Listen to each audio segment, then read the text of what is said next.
Bienvenue sur Africa 24 dans cette nouvelle édition du 12-15. Voici les titres de l'actualité.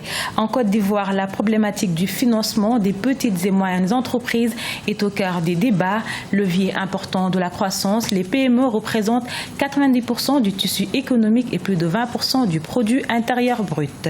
Saboutek, premier incubateur guinéen, la start-up a pour objectif d'appuyer les petites et moyennes entreprises dans leur développement et leur accès au marché.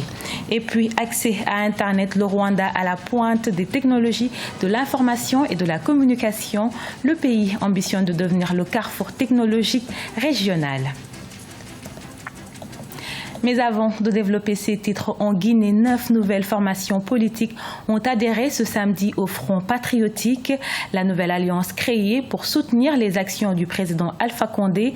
Lancé le 15 août dernier, le mouvement compte à ce jour une vingtaine de partis politiques, tous prêts à accompagner le président guinéen Alpha Condé et son parti, le RPG Arc-en-Ciel. En Côte d'Ivoire, la question du financement reste l'une des préoccupations majeures des petites et moyennes entreprises. Maillon essentiel de l'économie, les PME représentent plus de 20% du produit intérieur brut. Toutefois, les entrepreneurs n'ont pas suffisamment de garanties pour bénéficier des financements. Birama Saonera. L'accès au financement pour les PME, petites et moyennes entreprises en Côte d'Ivoire, reste très limité. Levier important de la croissance, les PME représentent plus de 90% du tissu économique ivoirien et près de 20% du produit intérieur brut. Aujourd'hui, les acteurs de la chaîne de financement du secteur privé conjuguent leurs efforts pour trouver des solutions. Les banques, c'est vrai, travaillent, mettent en place un volume de financement chaque année pour des PME, PMI, pour différentes entreprises locales, mais qui ne sont pas forcément connues du public. Donc pour une première fois, ces engagements seront communiqués au public.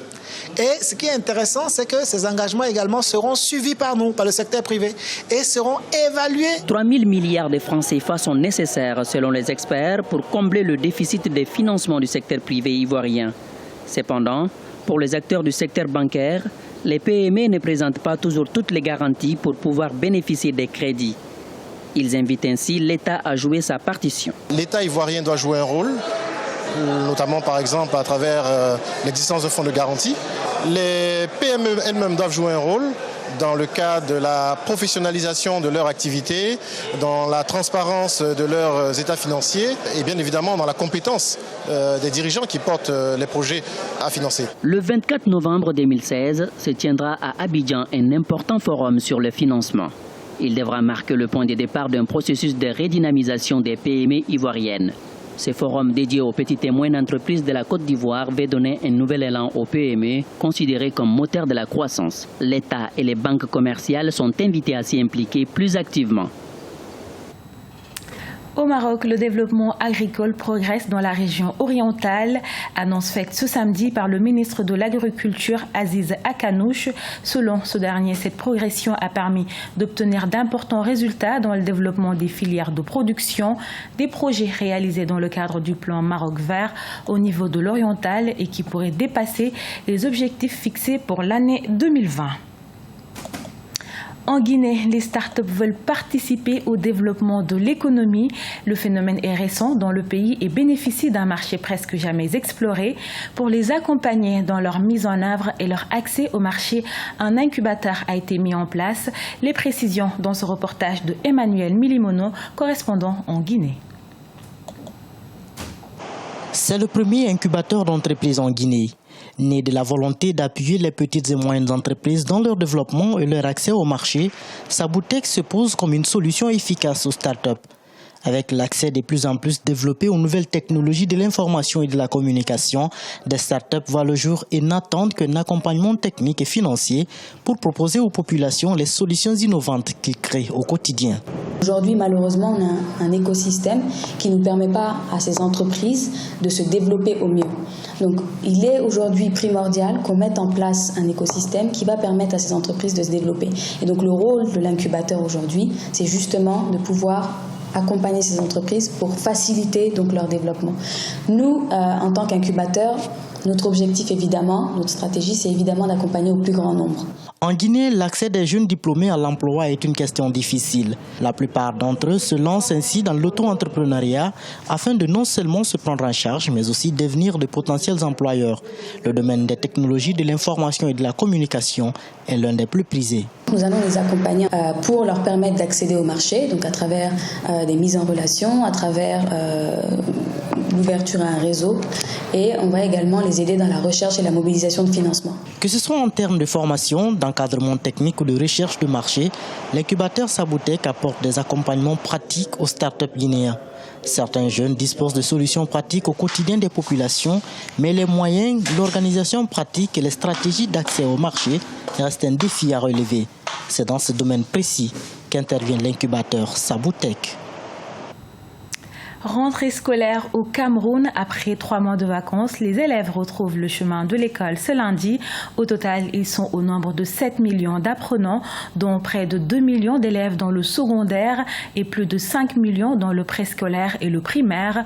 Et pour s'assurer du démarrage des cours dans divers établissements à Yaoundé, le ministre des Enseignements secondaires, Jean-Ernest Masséna-Ngalé Bibéé, a fait le tour des écoles.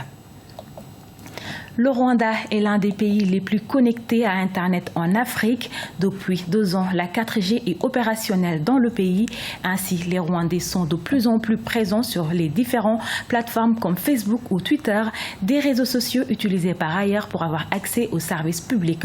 Olive Adjakoton, correspondant au Rwanda, reportage. Les réseaux sociaux révolutionnent de plus en plus le mode de gouvernance au Rwanda. En effet, ces nouveaux médias sont utilisés davantage par les autorités pour non seulement véhiculer leurs messages, mais aussi collecter des informations chez les populations. Un exercice visant à améliorer la gouvernance. L'ancienne ministre de la Santé, Agnès Binagwaho, utilisait par exemple régulièrement Twitter dans ce sens. Voilà, comment ça se passait, c'est qu'elle annonce, elle dit aujourd'hui, ministre de la Santé, session sur le malaria, sur la recrudescence, par exemple, de la fièvre jaune. Pourquoi est-ce qu'il faut refaire attention à ce genre de problème? À l'époque de l'Ebola, par exemple, quelles sont les normes prises en considération? Quelles sont les mesures prises par le gouvernement pour essayer de protéger la population? Tout ce genre de choses, elle annonce, par exemple, le matin, à partir de l'après-midi, la session sera ouverte à 14h. Et elle lance le premier tweet, et alors les gens commencent à envoyer, et elle répond vraiment à chaque tweet. Sandra Idossou est une jeune entrepreneure béninoise basée au Rwanda. Elle s'est spécialisée dans l'amélioration de la qualité des services.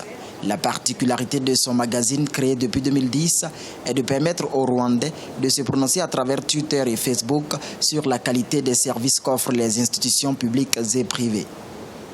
Ça amène les gens à faire attention. Et donc ici, c'est le cas. Ici, tous les jours, c'est ça. Vous allez dans une banque, vous avez un mauvais service, vous nous le dites. Ce que nous faisons aussi avec le magazine, c'est que de temps en temps, nous organisons des enquêtes. Nous organisons des votes publics où nous demandons au public de voter pour les meilleurs prestataires de services. Et ça va du service public au service privé, ça va des médias. On a eu une des éditions, par exemple, où on a voté pour le meilleur supermarché, par exemple, de la ville. On a eu à voter pour la meilleure station de service de la ville. L'Internet 4e génération est présent au Rwanda depuis novembre 2014. Le pays compte atteindre 95% d'utilisateurs d'Internet en 2017. Notons que le président Kagame est l'un des chefs d'État africains les plus actifs sur Internet. Et c'est ainsi que s'achève ce journal réalisé par l'ensemble de la rédaction. Nous vous remercions de votre fidélité. Restez sur Africa 24, l'information continue.